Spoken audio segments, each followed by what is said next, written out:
사람들이 예수의 안수하고 기도하심을 바라고 어린아이들을 데리고 오매 제자들이 꾸짖거늘 예수께서 가라사대 어린아이들을 용납하고 내게 오는 것을 금하지 말라. 천국이 이런 자의 것이니라. 아멘. 우리의 아버지가 되어주신 하나님, 5월을 시작하는 첫날 첫 주일 아침에 주님을 예배하게 하심에 감사를 드립니다.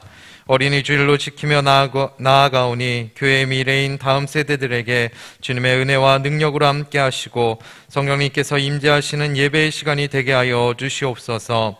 어린아이와 같이 낮고 겸손한 마음으로 드리는 예배를 주님께서 기쁘게 받아 주시옵소서. 예수 그리스도의 이름으로 기원하옵나이다. 아멘.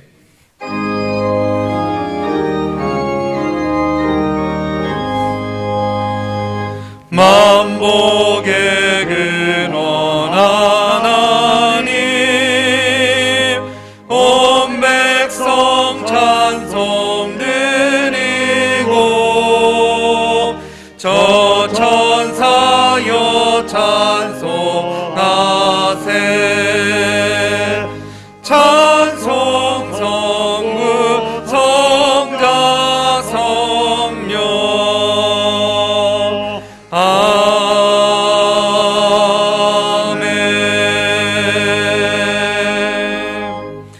지난 한 주간의 삶을 되돌아보며 하나님과 사람 앞에 지은 죄를 회개하는 참회의 기도를 드리시겠습니다.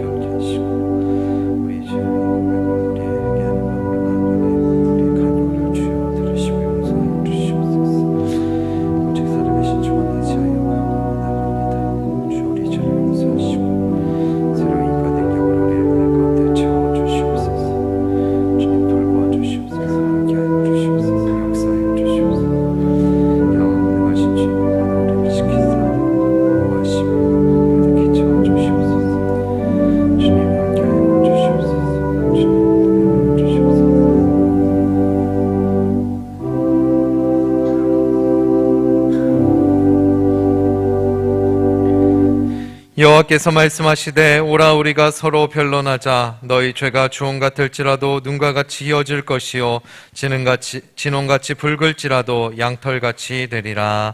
아멘. 성시교독 71번입니다.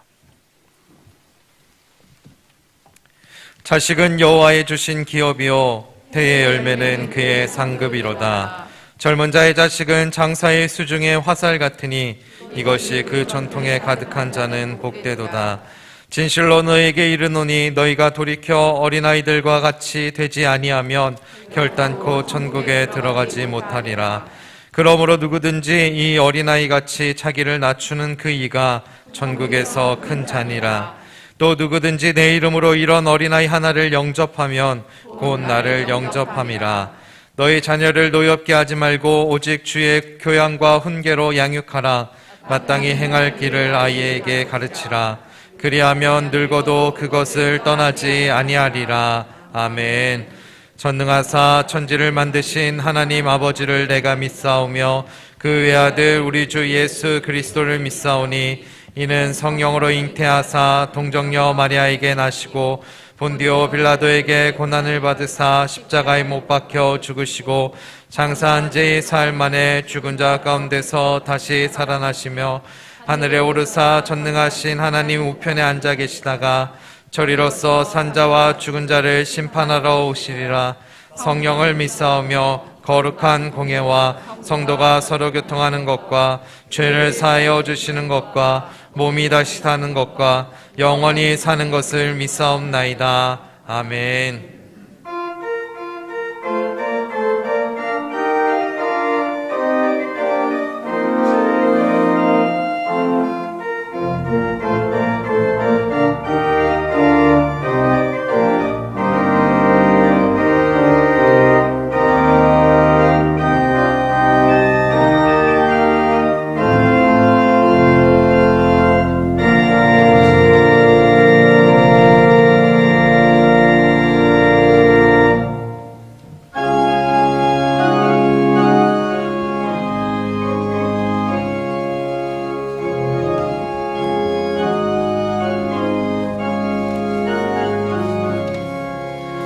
사철의 봄바람 불어있고 하나님 아버지 오셨으니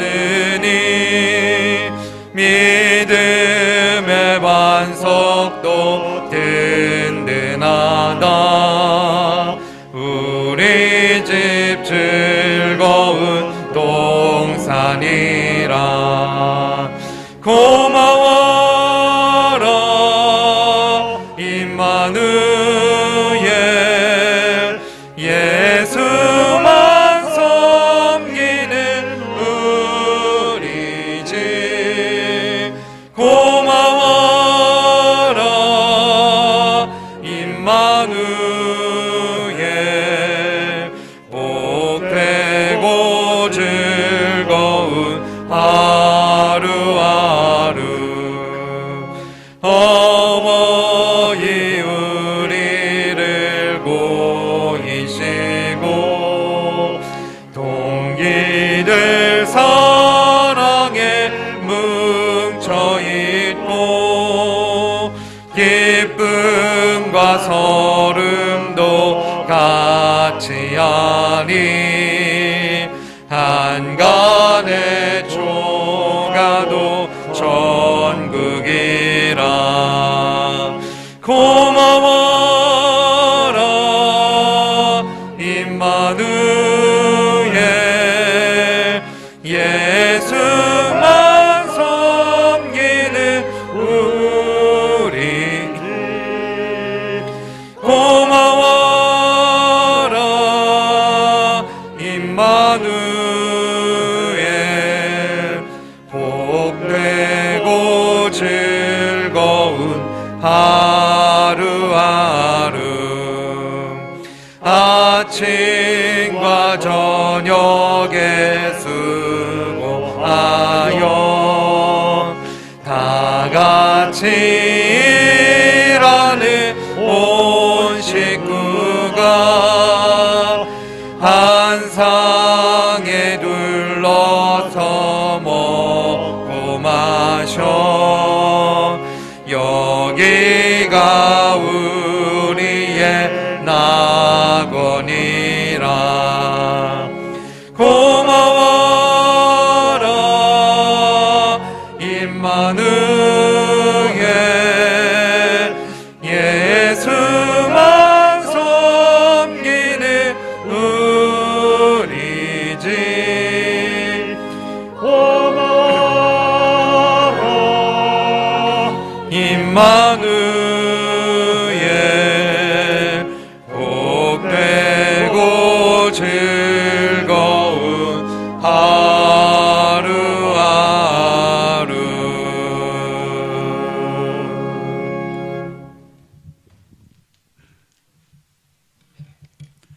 하나님 아버지, 5월 가정의 달 어린이 주일을 맞이하여 주님 앞에 예배하게 하시니 감사를 드립니다. 특별히 코로나19의 어려움 가운데서도 우리를 지키고 보호하사 항상 어린아이와 같은 믿음을 갖게 하시는 하나님께 감사와 찬송을 올려드립니다. 하나님 아버지, 코로나19가 종식되어 가는 가운데 계절의 여왕 5월을 맞이하고 있습니다. 실록이 우거진 아름다운 자연을 보며 주의 은혜에 감사를 드립니다.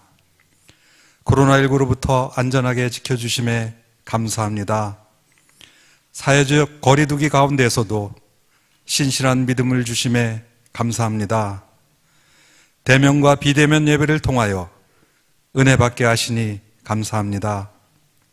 주 안에서 화목한 가정을 이루게 하시니 감사합니다. 하나님, 무엇보다도 귀하고 복된 자녀를 주시어 온 가족이 믿음 가운데 하나 되게 하시니 감사를 드립니다. 하나님 아버지, 오늘은 특별히 어린이 주일로 지킵니다.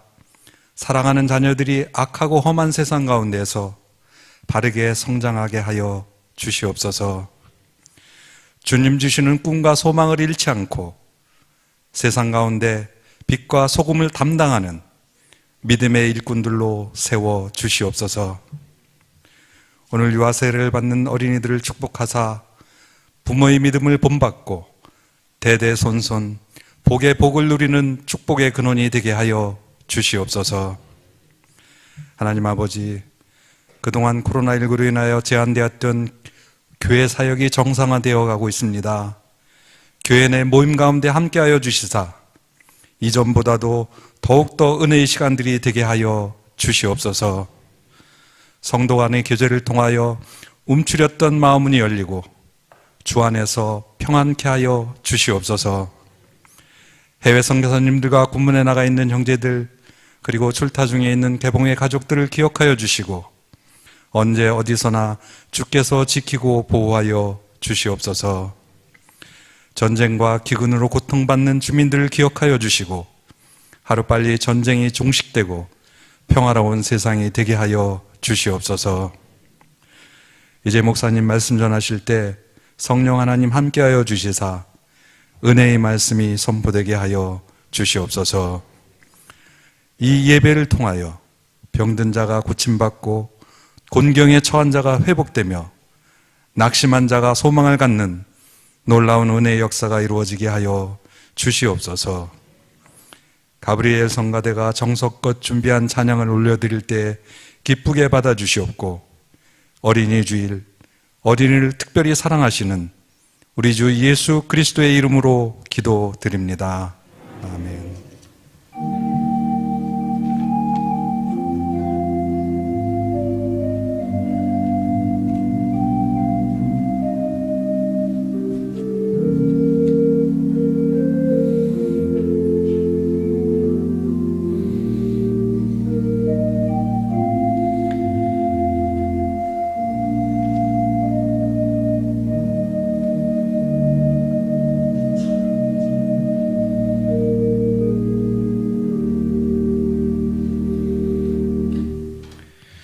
오늘 우리에게 주신 하나님의 말씀은 시편 128편 1절로 6절에 있는 말씀입니다.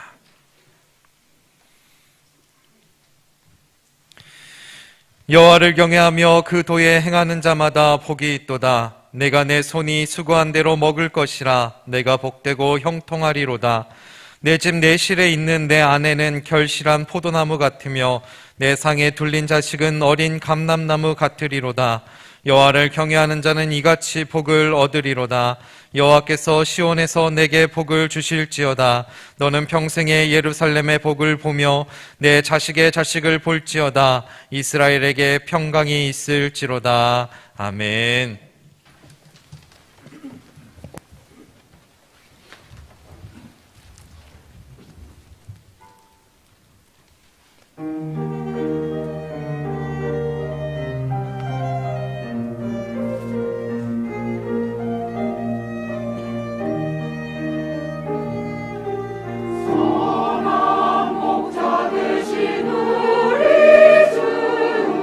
항상 인도하시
미국의 부흥사 드와이트 리먼 무디는 이렇게 말했습니다.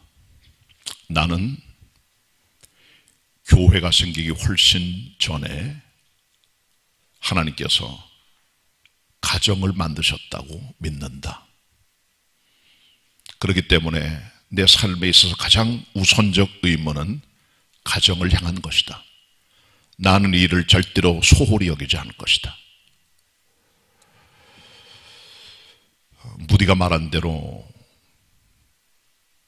세상에 있는 여러 기관들 중에 가장 먼저 생긴 것은 가정입니다.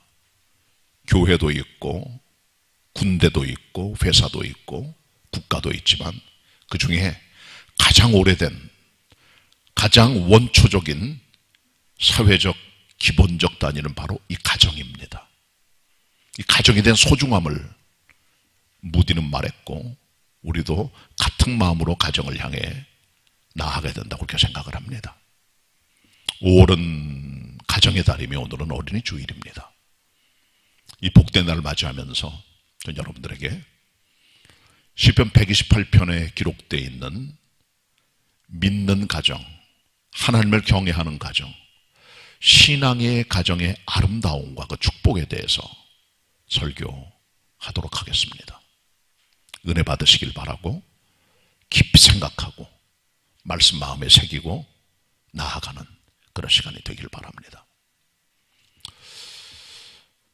우리가 복을 많이 얘기하는데 시편 128편도 하나님의 축복으로 시작이 됩니다. 그래서 이 성경에 보면 여호와를 경외하며 그 도에 행하는 자가 복이 있다. 그렇게 두 차례나 말씀해 주고 있습니다. 128편 1절을 한번 같이 보도록 하겠습니다. 합독하십니다. 시작. 여호와를 경외하며 그 도에 행하는 자마다 복이 있도다. 4절입니다. 시작. 여호와를 경외하는 자는 이같이 복을 얻으리로다. 아멘. 아멘. 다 똑같은 말씀입니다. 여호와를 경외하고 가까이 하고 친근히 하고 그 말씀에 내 마음을 두고 명심하고 이렇게 하나님을 생각하며 나아가는 그런 자들이 복되도다고 말씀해 주고 있는데요. 이 같은 여호와를 경외하며 도를 행하는 우리의 믿음은 이 본문에 따르면 성전에 올라가는 믿음으로 시작이 돼요. 주님을 사랑한다면 구약시대 성도들은 하나님의 성전에 올라가 예배했습니다. 많은 믿음의 사람들이 전국에서 혹은 흩어져 있는 다른 나라에서 와서 하나님을 경배하고 순례 여행으로 하나님을 예배했던 것을 보게 되는 것이죠. 그래서 시편 128편의 표제가 있어요. 타이틀에 보면 성전에 올라가는 노래라 그렇게 말했습니다. 성전에 올라가는 노래. 히브리 말로는 쉴 암마할로트라고 되어 있어요. 이 말의 뜻은 Song of Ascent, 올라가는 노래, 올라가는 자들의 노래. 성전에 올라갈 때 부르는 찬송과 노래, 그런 걸 일컬어 우리는 성전에 올라가는 노래라 그렇게 말을 합니다. 하나님의 성전에 올라가 그들의 믿음을 표현하고 하나님의 도를 따르며 하나님을 경외하는 그들의 모습을 그대로 드러내는 것이죠. 이것이 바로 예배를 통해 하나님께 앞에 나타난 그들의 믿음의 표현입니다. 이 같은 하나님의 축복은 특별히 본문에 보면은 시온산에서부터 온다고 말씀해 주고 있어요. 시온산은 하나님의 성전이 있던 곳입니다. 본문 5절 상반절 같이 보도록 하겠습니다. 5절 상반절 같이 읽습니다. 시작. 여호와께서 시온에서 내게 복을 주실지어다. 아멘. 시온이란 말은 굉장히 우리들에게 익숙해져 있는 그런 단어인데요. 우리 시온이란 곳은 예루살렘에 있는 기드론 시내의 북쪽으로 올라가는 바위로 이루어진 급경사면에 있는 그 지역을 말해요. 대단히 험하고 급경사되어 있는 경사진면에 있는 바위로 된 그 지역을 시온이라고 불렀습니다. 나중엔 이것이 예루살렘 성 전체를 일컫는 대명사가 돼서 예루살렘에 있는 그곳을 시온성, 그 산을 시온산이라고 부르게 된 것이죠. 이 시온산에는 다윗이 가지고 온 하나님의 법궤가 있었고 나중에는 그곳에 솔로몬이 하나님의 성전을 지었습니다. 그러니까 시온산은 모든 이스라엘 백성들이 예배드리러 올라가는 예배 초소였던 것이죠. 하나님 만나는 자리였다는 겁니다. 이것이 시온입니다. 하나님께서는 시온에서부터 우리들에게 복을 주신다고 말씀해 주고 있는 것이죠. 우리의 믿음은 여호와를 경외함으로 하나님의 성전에 올라감으로 함께 올라가게 되고 우리의 삶의 모든 것도 함께 부흥하며 성장하며 올라가게 되는 것이죠. 신앙이 올라가면 가정이 올라가고 사업이 올라가고 국가가 올라가고 우리의 삶의 모든 것들이 업그레이드가 됩니다. 그러나 하나님 앞에 올라가지 않으면, 하나님을 향하여 우리의 마음과 몸을 두지 않으면 모든 것들이 바닥을 치게 되는 거예요. 여호와의 산에 올라갈 때, 성전에 올라갈 때, 노래하며 경배하며 시온을 찾을 때, 그때 여호와를 경외하는 믿음이 표현되게 되는 것이고 이를 통해 하나님의 복이 임하게 되는 것입니다. 평범한 삶이 아닙니다. 흘러가는 우리의 일상생활이 아니라 하나님의 성전에 올라가 예배하는, 하나님을 가까이 하는, 하나님을 경외하는 그 도를 따라 순종하는 삶이 우리의 복의 근원임을 이 본문이 말씀해 주고 있는 것입니다. 자, 그런데 이 같은 하나님을 경외하는 사람들의 축복은 크게 두 가지가 있어요. 첫째는 가정의 복입니다. 하나님을 경외할 때 하나님께서 그 가정을 복을 주세요. 본문 같이 보도록 합니다. 3절입니다. 같이 읽겠습니다. 시작. 내 집 내실에 있는 내 아내는 결실한 포도나무 같으며 내 상에 둘린 자식은 어린 감람나무 같으리로다. 그 다음에 6절 같이 봅니다. 한 목소리로 6절 시작. 내 자식의 자식을 볼지어다. 이스라엘에게 평강이 있을지어다. 여기 보시면 여호와를 경외하는 사람들의 가정의 복은 세 가지로 나옵니다. 먼저 내 집 내실에 있는 내 아내는 결실한 포도나무 같다는 부부의 축복, 결혼의 축복을 보여줘요. 그리고 내 상에 둘린 자식들은 어린 감람나무 같도다. 자식의 축복을 보여주고 6절로 넘어가면 너는 내 자식의 자식을 볼지어다. 이 말은 장수한다는 말입니다. 오래 산단 말입니다. 그리고 건강하게 산다는 그런 얘기죠. 이 같은 가정의 축복이 임하는 역사가 여호와를 경외하는 사람들의 축복임을 보여주고 있고요. 그 외에도 절반 정도의 나머지 축복들이 뒤따라오게 되는 것이죠. 절반은 가정의 복, 나머지는 다른 복들인데요. 본문 같이 계속 보도록 하겠습니다.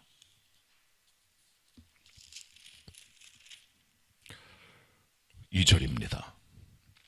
합독합니다. 2절 말씀 시작. 내가 내 손이 수고한 대로 먹을 것이라 내가 복되고 형통하리로다. 아멘. 여호와를 경외하는 사람들은 내 손이 수고한 대로 먹는다고 말씀해 줘요. 농사를 줘도, 육축을 해도, 사업을 해도 다 수포로 돌아간다는 거죠.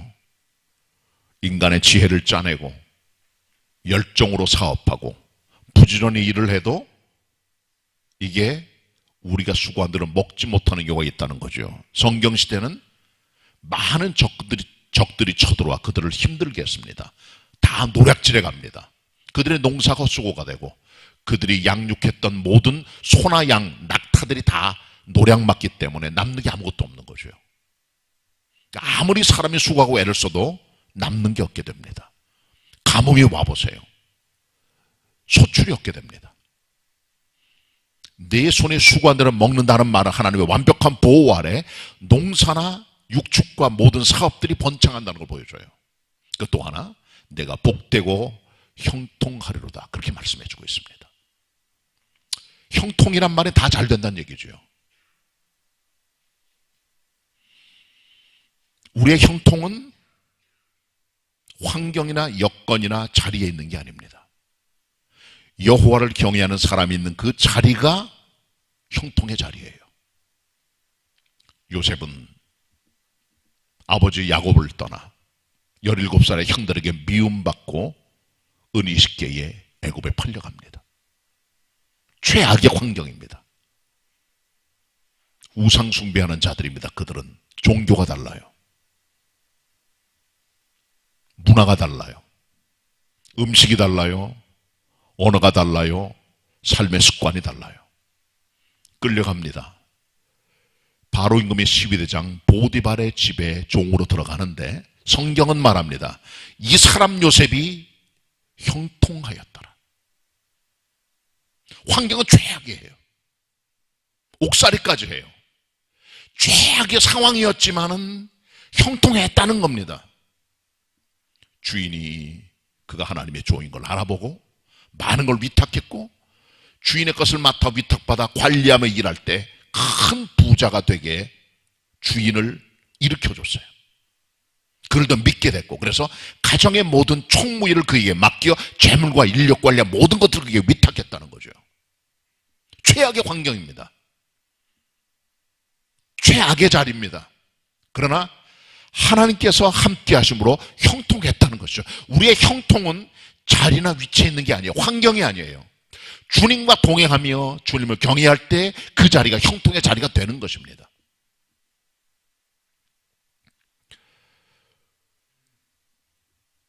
이삭도 하나님을 경외하는 사람이었습니다. 하나님 그를 축복해 주십니다.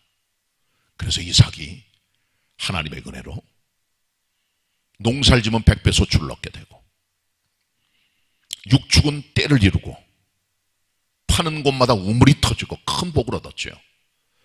주님 경외하며 도를 행할 때 얻어지는 축복이 바로 이런 축복들이고요. 더 나가서 다른 축복이 또 있습니다. 5절 하반절입니다. 같이 읽습니다. 너는 평생에 시작. 너는 평생에 예루살렘의 복을 보며 그랬습니다. 보통 사람이 평생에 7, 80을 살아요. 예루살렘의 복을 본다는 말은 전쟁이 없다는 얘기죠. 성경시대는 물리적인 파워게임의 시대였습니다. 그런 때 거의 100년 가까이 전쟁이 없다는 얘기는 그들의 삶의 평강과 아름다운 풍요로운 삶의 모습을 보여주고 있는 상징적인 그림입니다. 국가의 복, 민족의 복이 임하게 된다는 것이요. 여호와를 경외하면 가정의 복도 있어요. 그러나 아울러 하나님께서는 그들의 사업의 복, 가정과 사업을 또 뛰어넘어 그들에게 민족과 국가의 복까지 주는 은총을 누리게 되는 것이죠. 그렇기 때문에 하나님을 경외할 때 가정과 사업과 민족과 국가까지 팽창돼가는 지경이 넓혀지는 복을 경험하게 되는 것입니다. 특별히 하나님께서는 믿는 사람의 가정에 관심을 많이 갖고 계세요. 이 본문도 절반 이상은 여호와를 경외한 자에게 주시는 가정의 복을 말해줍니다. 하나님께서 가정에 관심을 많고 복 주기를 원하세요. 먼저 하나님께서 우리의 결혼을 축복해 주세요. 이삭은 리브간을 만나 결혼하게 되죠. 하나님의 은혜입니다. 예수님께서는 가나의 혼인잔치에 가셔서 그들을 축복해 주시죠. 우리의 결혼식, 우리의 결혼, 배우자 만나는 거 하나님께서 인도하시고 관심을 가지시고 축복하길 원하세요. 가정의 복을 원하세요. 출산도 마찬가지입니다. 이삭은 아브라함이 100살 때 나왔습니다. 축복입니다. 야곱은 가장 사랑하는 아들 요셉과 12명의 아들을 낳습니다. 마노아는 삼손을 낳습니다. 믿음과 기도로. 사무엘의 어머니 한나는 사무엘을 출산하게 되죠. 사가랴와 엘리사벳은 세례 요한을 낳습니다. 요셉과 마리아는 예수 그리스도를 낳습니다.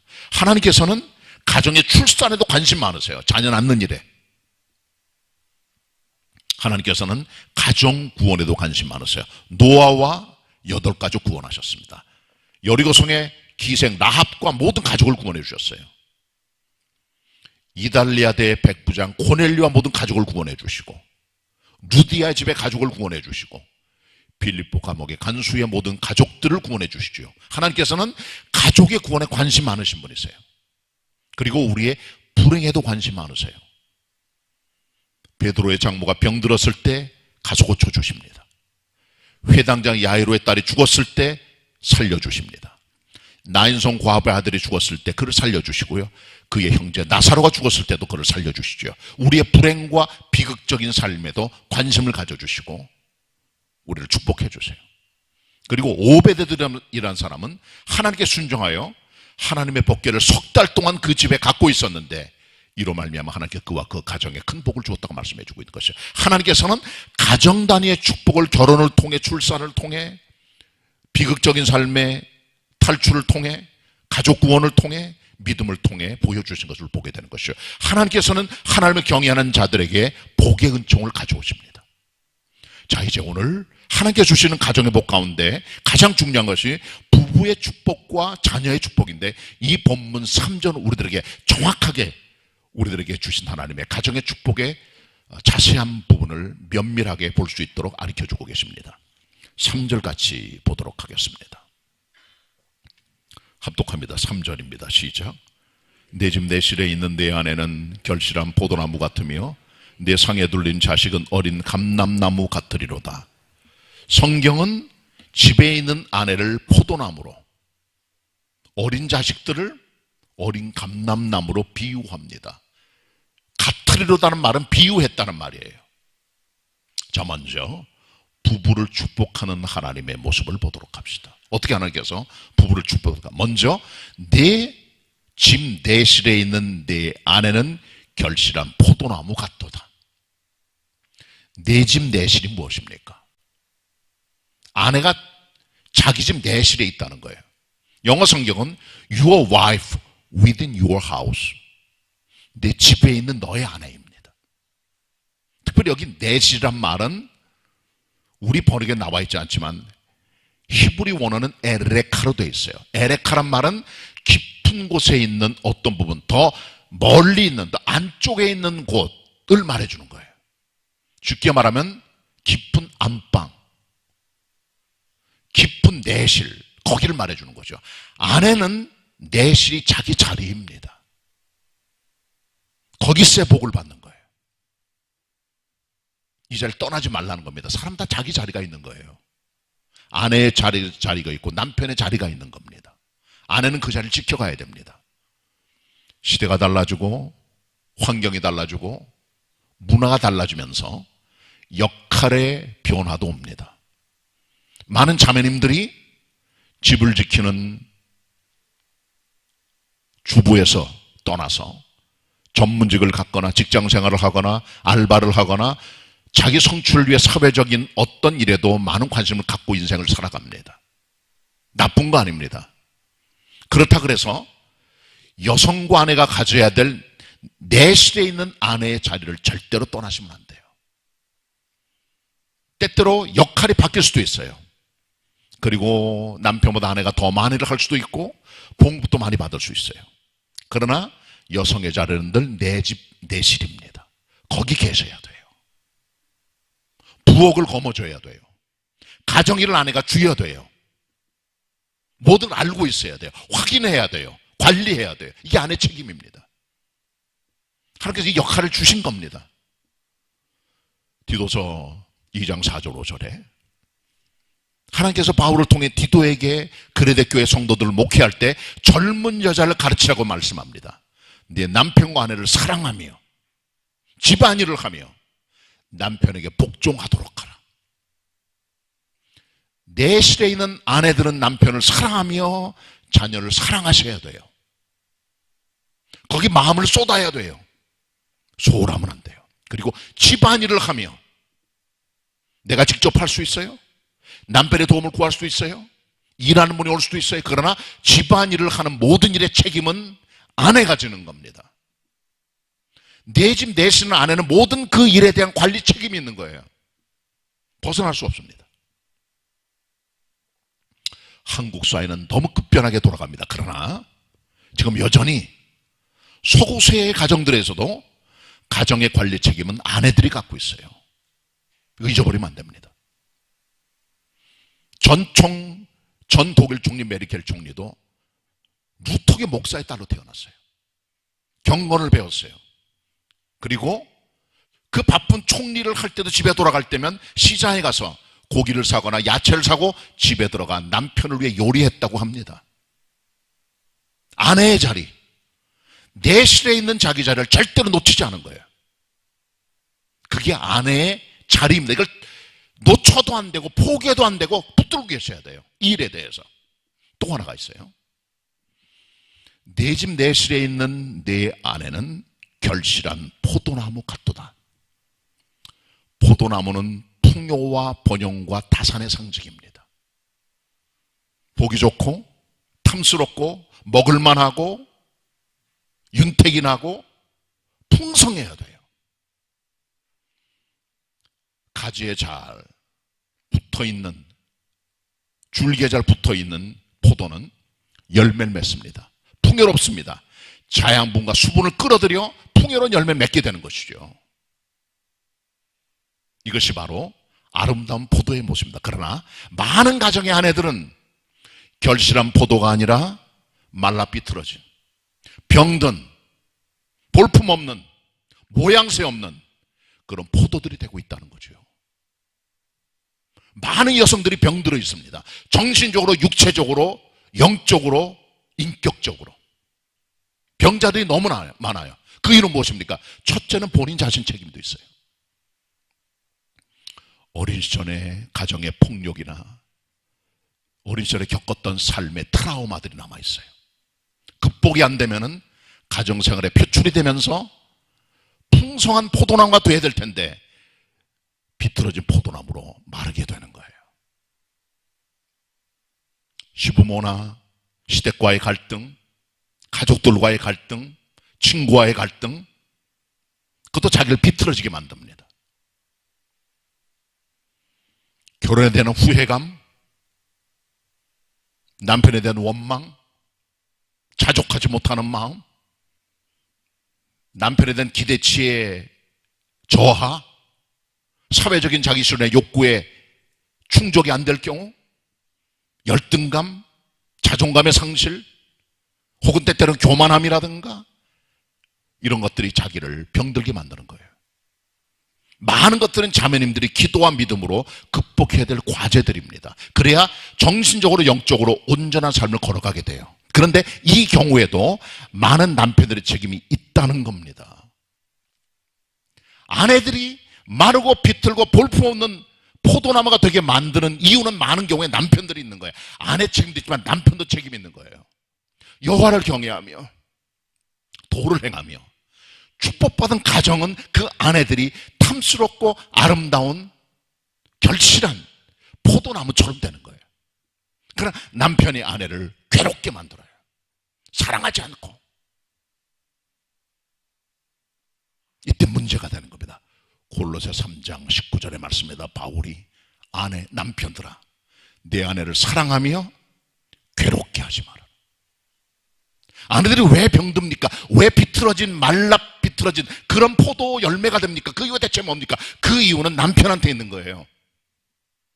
괴롭게 만들게 자기 아내들을 인색하고 종 취급하고 비난하고 욕하고 때리고 괴롭게 만들고 아내들이 마르고 비틀어지고 볼품없게 된 이유는 남편에게 있습니다. 그러니까 아내를 보면 그 남편을 보는 거예요. 아내 속에 남편의 그림이 그려져 있는 거예요. 아내 보면 남편이 어떤 존재인가를 보게 되는 거죠. 아내들이 병들고 마르고 숨쉬지 못하고 힘들어하고 스트레스 받고 압박받고 괴롭게 하는 거예요. 형제님들, 자매님들에게 인색하지 마시길 바랍니다. 인색하면 안 돼요. 돈주머니 꽉 꿰어차고 아내는 돈 쓸 여유도 주지 않고 넉넉지 않은 생활비를 주면서 자기는 펑펑 써대고 술 마시고 놀면서 가정에 갖다 준 거 쥐꼬리만한 거 갖다 주고 어떻게 살아요? 그러면 괴롭게 하는 그게 경제적으로 괴로움을 주는 거예요. 그런 것들이요. 언어폭력, 때리고 술수종 부리고 자녀들에게 상처를 주고 아내의 아픔을 주고 자기 일하고 농땡이 피면서 부인을 일을 시키고 일할 수 있는 건강과 힘이 있는데도 불구하고 병들었다 볼 수 없지만 아내가 왜 병들어갑니까? 왜 결실한 포도가 못 되는 겁니까? 그 이유는 많은 경우가 다는 아니지만 남편들에게 있는 거예요. 빡빡한 인간성, 지나친 자기의, 자기 고집, 율법적인 자기 생각, 이게 자녀를 병들게 하는 거예요. 그런 것들이요. 아내는 인격체입니다. 배려하고 사랑하고 평강을 주고 기쁨을 주고 잘 입게 하고 잘 먹게 하고 좋은 데 다니게 하고 공부하게 만들고 밀어주고, 그게 남편의 역할이에요. 그래야 아내는 결실한 포도나무처럼 품격과 아름다움을 만드는 포도가 되는 거예요. 남편의 책임입니다. 그런 것들은 아내를 보면 남편이 보이는 거예요. 아, 저 남편 어떤 사람이로구나, 남편 어떤 인간이로구나 보이는 거죠. 적어도 그리스도인들은 여호와를 경외함으로 여러분 집안 내실에 있는 아내들이 결실한 포도나무처럼 될 수 있도록 격려해주는 삶을 살아가야 되는 겁니다. 자녀 교육입니다. 하나님께서는 여호와를 경외하는 자들에게 자녀의 복을 주세요.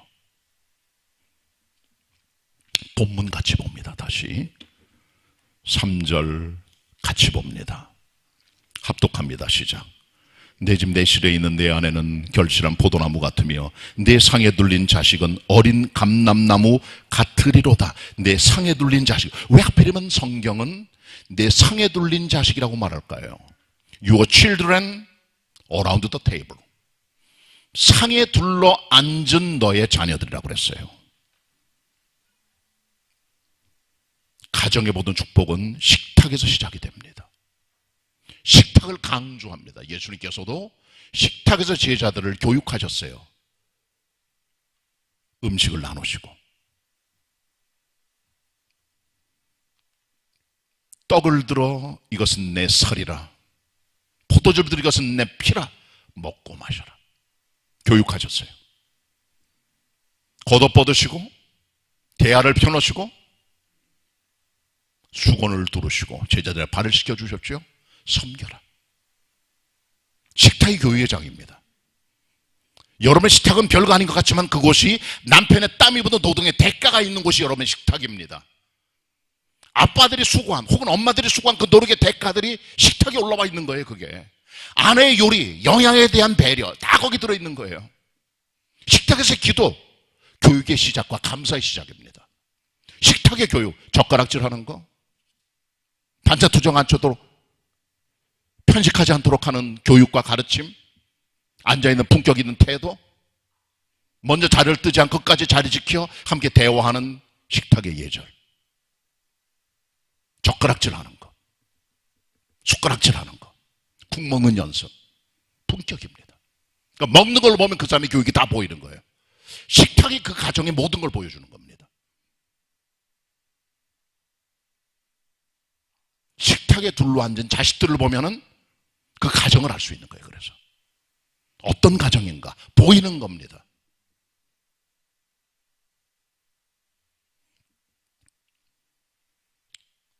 내 상에 둘러앉은 내 자식들은 어린 감람나무 같으리로다.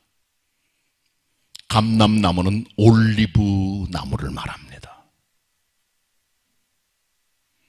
올리브는 북아프리카, 팔레스타인과 중동의 일부 지역, 터키, 그리스, 이태리, 지중해 연화로 발달되어 있는 대단히 중요한 유실수 농사입니다. 그것이 얻어진 열매예요. 그 열매는 식자재로 들어갑니다.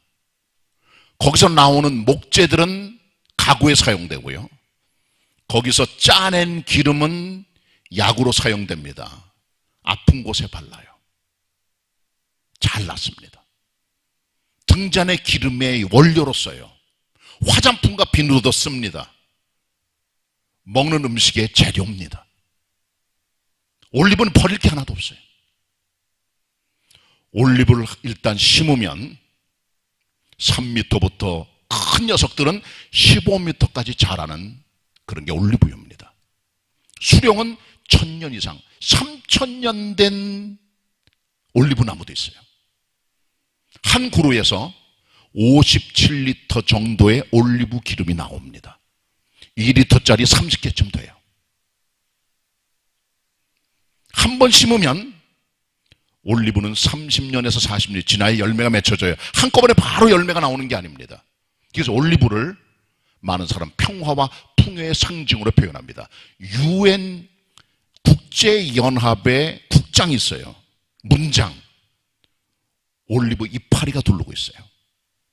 그리스의 국장의 문양도 올리브 이파리가 두르고 있습니다. 그만큼 올리브는 대단히 잘 알려진 보편적인 지중해 연안에 있는 대단히 중요한 그런 농사의 한 부분이지요. 그들의 주식물이에요. 포도와 감람나무가.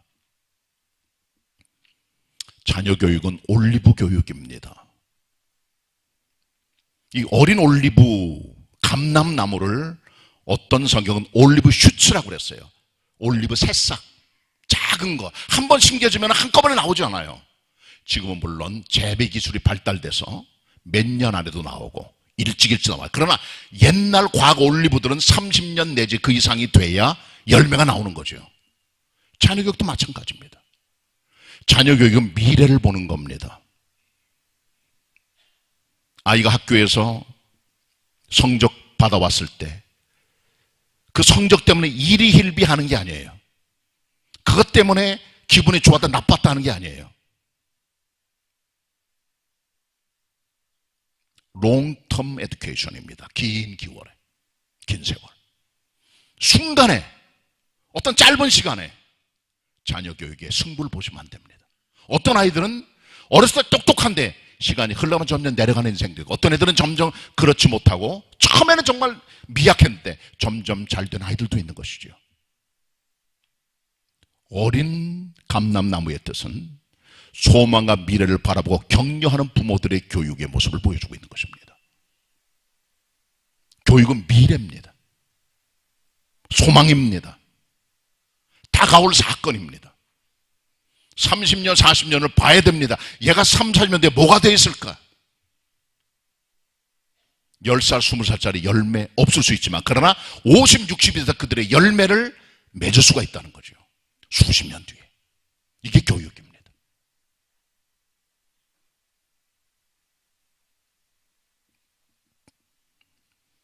세례 요한이 태어날 때 기적적으로 태어났어요. 그래서 사람들이 누가 1장에 보시면 이 아이가 장차 어찌 될꼬 라는 기대를 가지고 이 아이의 미래를 지켜보게 됐다는 거죠. 우리 자녀 보면서 이 아이가 장차 어찌 될꼬 바라보는 소망이 있어야 돼요. 중세 시대를 넘어 문해붕 시대로 들어가는 입구에 서 있던 찬란한 이태리의 세 사람, 예술가 있습니다. 라파엘로, 레오나르도 다빈치, 미켈란젤로입니다. 미켈란젤로는 그의 회화를 그리는 기능과 조각품에 있어서 세계 둘째를 말할 수 없는, 세계 최고의 입신경제에 도달했다고 말하는 사람이 들 정도의 위대한 조각가였습니다. 그가 1501년에 26살에 피렌체로 옵니다. 피렌체 정부에서는 그에게 월급 금화 6%를 주면서 한 달 봉급으로 채용을 해서 일을 시킵니다. 그에게 맡긴 것은 큰 거인이라고 불려주는 대리석을 깎아 작품을 만드는 거였어요. 피렌체에 두오모라고 하는 창고에 들어있던 큰 자이언트라고 불려지는 돌이 있었습니다. 대리석입니다. 키가 6m가 넘어요. 많은 사람이 그것 가지고 작품을 해보려고 애를 썼지만 엄두를 못 냈어요. 왜냐하면 색깔은 이거 다 좋지만은 빛깔도 좋고, 그러나 결이 너무 거칠어요. 잘못 때리면은 깨져나가서 돌을 망가뜨릴 수 있기 때문에 많은 사람의 손을 댔다 그만두고, 실제로 많은 사람이 손을 댔다가 돌을 손상시키게 됐어요. 미켈란젤로 그걸 봤습니다. 그는 그 안에서 다윗을 본 거예요. 다윗을 여기서 조각하자. 그는 이렇게 말했습니다.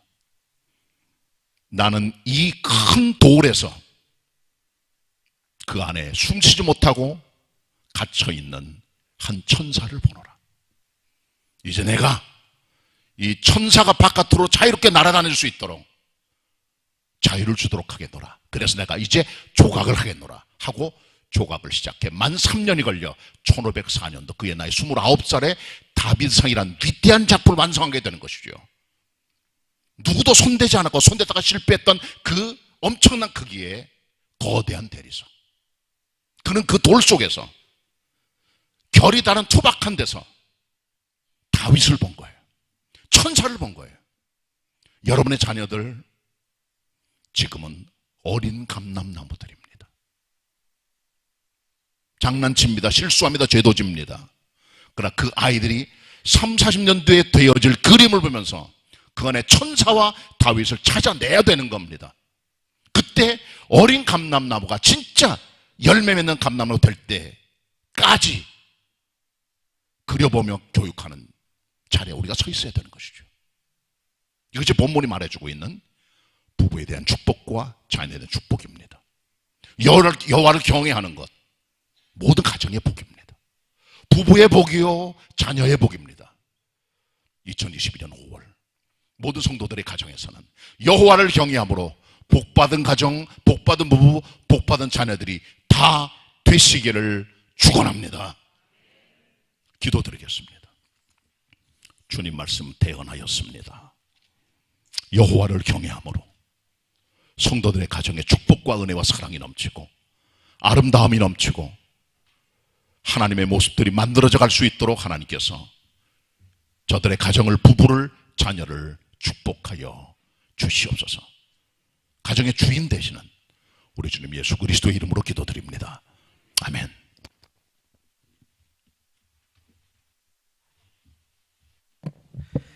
말씀을 생각하시며 찬송가 241장 찬양하시겠습니다.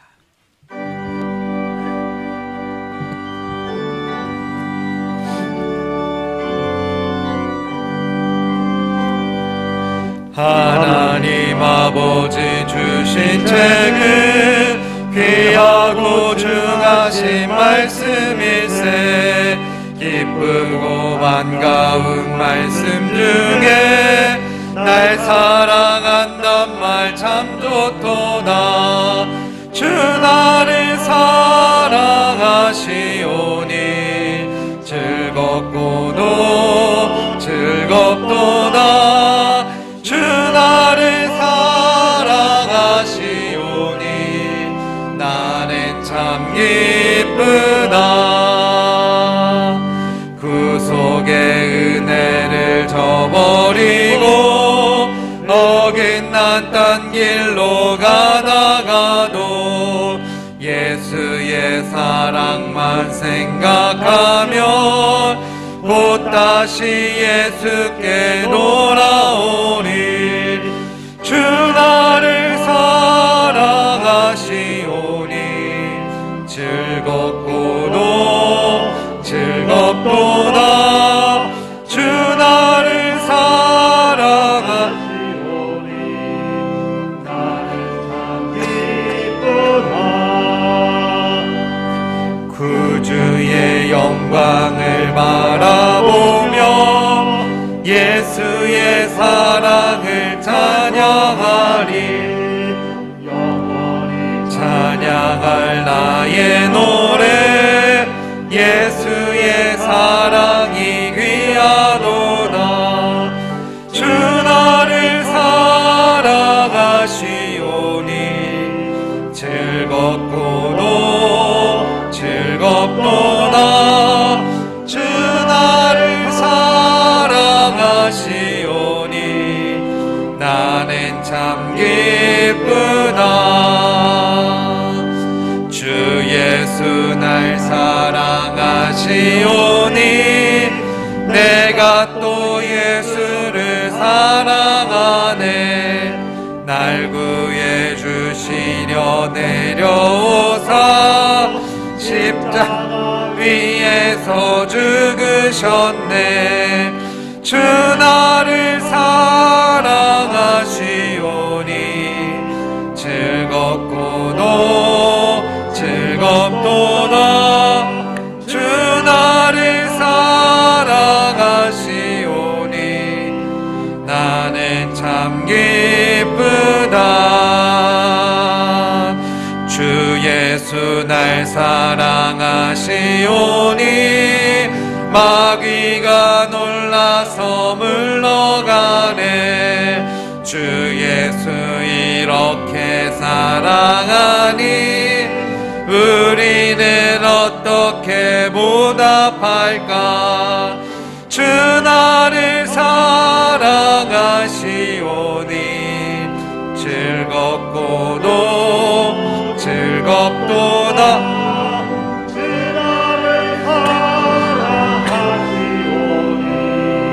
나는 참 기쁘다.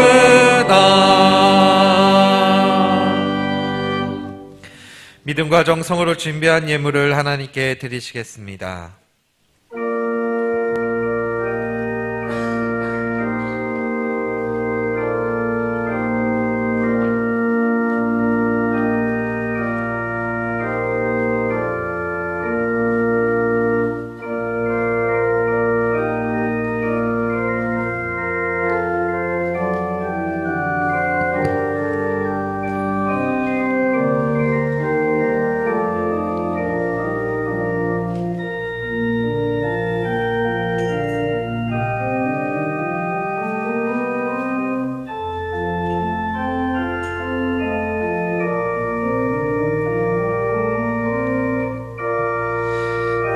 다 같이 일어나셔서 봉헌 찬송하시겠습니다.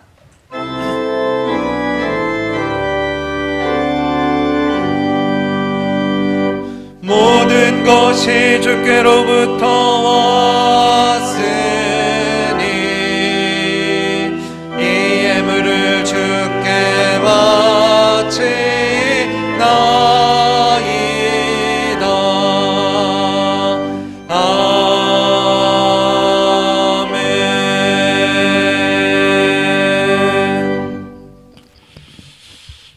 죄인된 저희를 피로 값주고 사시고 하나님의 자녀 삼으시고 섬길 수 있도록 은혜 주심을 감사합니다. 예물 드리며 우리의 믿음과 마음을 표현합니다. 11조로 주일 헌금으로 감사 예물로 해외 선교를 위해서 건축을 위해서 어떤 분은 부활 예물로 영광을 돌립니다. 저들의 모든 예물들을 기억해 주시고 저들의 삶에 축복으로 은혜로 넘치게 부어주시되 하늘의 신령한 축복들이 이 땅의 아름다운 소산물들이 저들의 창고의 인생에 가득 차게 하시고 영적으로 정신적으로 또 물질적으로 부족함이 없도록 채우시기를 원합니다. 어떤 환경의 주님을 바라보며 형통한 자가 되어 기쁨으로 걸어갈 수 있는 요셉 같은 인생, 이삭 같은 삶이 될 수 있도록 함께해 주시며 저들의 가정에 부족함이 없도록 가정과 가게에 하나님의 은총들을 부어주시옵소서. 예수 그리스도의 이름으로 기도드립니다. 아멘. 자리에 앉으시고 같이 우리 주일 아침 인사합니다. 반갑습니다.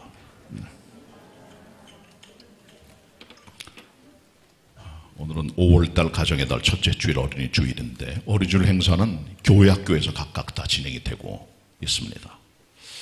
전 같으면 예배 시간에 어린이들 와서 같이 재롱하는 것도 볼 텐데 코로나 때문에 조금 아무래도 오래 힘들 것 같습니다. 이따 3부 예배 시간에는 유아 세례식이 진행이 되는데 기도해 주시고 축복해 주시기를 바랍니다. 숫자 제한은 이제 철폐가 됐기 때문에 자유롭게 오셔서 예배 드리시면 됩니다. 들어오실 때는 발열 체크 꼭 해주시고 마스크 착용하시고 자주 손 씻기도 하셔서 예배 지장 없도록 도와주시길 바랍니다. 이제 개인 방역의 시대가 됐기 때문에 자기가 조심하셔야 되고요. 또 교회가 뭐 아직까지 밥을 먹지 않기 때문에 아직까지 별 문제 없다고 생각을 하니까 오셔서 예배 드리시고 돌아가시면은 코로나 감염 우려는 없다고 생각을 합니다. 또 각종 모임에서도 스스로 조심해 주시기 부탁의 말씀드리고 교회 학교도 지금 있는 그대로 다 정상적으로 예배와 분막 공부 등이 진행이 됩니다. 많이 보내주시길 바라고요. 내일은 교회 대청소를 아침 10시 반에 교회에서 경건회하고 진행하도록 하겠습니다. 고무장갑하고 걸레를 지참하셔야 됩니다. 우리 교회에 갖고 있는 게 많지 않기 때문에. 그리고 이제 뭐 아무래도 교회 청소하는 게 부속부속까지는 다 이루어지지 못해요. 그렇기 때문에 이런 날 1년에 한 2차례 오셔서 우리 먼지 같은 거 다 털어내고 묵은 때도 벗겨내는 게 우리 또 작업이라고 생각하니까 내일 저 여전도회장님들 많이 좀 오셔서 이 넓은 지역에 꼼꼼하게 잘 살펴서 먼지 없도록 그렇게 해주시기를 바라고 수고해 주시길 바랍니다. 내일 아침 10시 반입니다. 화요 공부는 애써서를 줌으로 공부하고 있으니까 신청하시면 돼요. 다른 교회 행사는 다 이번 주간 그대로 진행이 되고 대신방도 그대로 진행이 됩니다. 정기단회가 오늘 모임이 있고요. 어린이 주일, 어버이 주일은 다음 주일 5월 8일 저희가 꽃을 좀 준비했습니다. 그래서 만 70 이상 되신 분들에게 작은 화분 하나씩 전달할 예정으로 있습니다. 잘 키우시고 즐겁게 관상하시길 바랍니다. 그리고 어버이 주일 되면 전에는 우리 샤론 성가대가 어버이 주일 샤론에 음악의 밤을 했는데 그렇게 하지 못하게 됐지요. 앞으로 소망 중에 그런 시간들이 올 것을 기대하면서 기도하는 마음이 있습니다. 다 회복될 수 있도록. 그리고 5월 10일은 공동구역 예배, 셋째 주일은 교회학교 교사주일, 수험생을 위한 기도 파트너 선정, 그리고 말씀과 함께하는 40일. 이건 나중에 알려드리겠습니다. 5월 22일부터 시작, 그 다음에 해외 선교 주일, 5월 마지막 주 이렇게 진행이 됩니다. 기억하시면 좋겠고요. 이번 지종순 집사님 인대, 허리 많은 곳들이 아파서 지금 치료를 위해서 병원에 입원해 계시는데 위해서 여러분 기도해 주시기를 부탁의 말씀을 드립니다. 교회에서 요만큼 말씀 전해드려 같이 우리 금주 찬양 부릅니다. 우리 모두 한 가족입니다. 먼저 1절 같이 부릅니다. 예수 안의 만남이 즐거워 사랑 기쁨 평화 넘쳐 흐르고 주의 은혜 나누며 기도할 때 근심 걱정 사라지네. 슬픈 일을 당할 때 위로해주고 사랑의 손 내밀어 붙잡아주는 예수 안에 하나는 형제자매라 우리 모두 한 가족 부르겠습니다.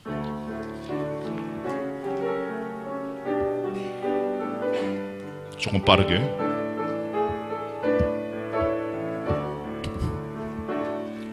예수 안에 만남이 즐거워 사랑 기쁨 평화 넘쳐 흐르고 주의 은혜 나누며 기도할 때 근심 걱정 사라지네. 슬픈 일을 당할 때 위로해주고 사랑의 손 내밀어 붙잡아주는 예수 안에 하나 된 형제자매라 우리 모두 한 가족. 2절은 성가대 갑니다.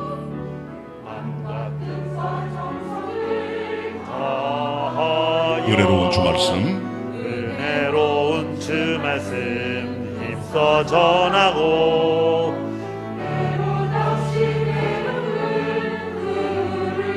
십자가를 생각하네.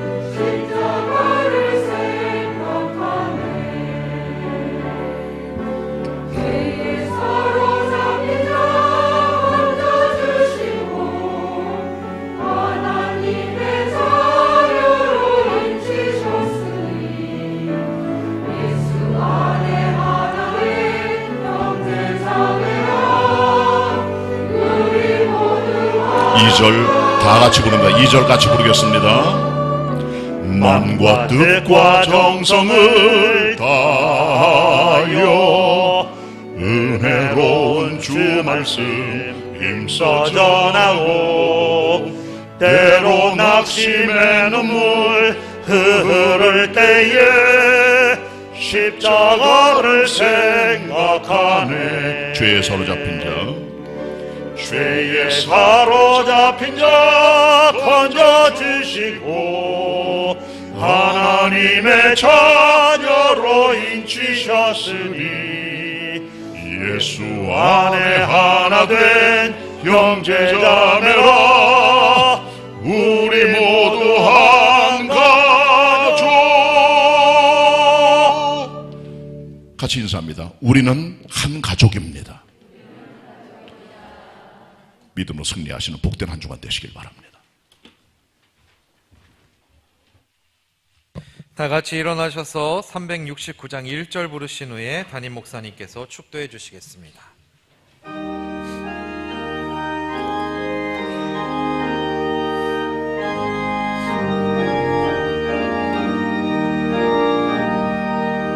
내 마음과 정성을 다하여서 주 너의 하나님을 사랑하라.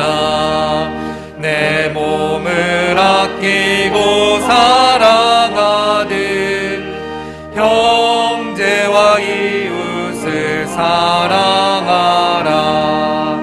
주께서 우리에게 명하시니 그 명령 따라서 살아가리.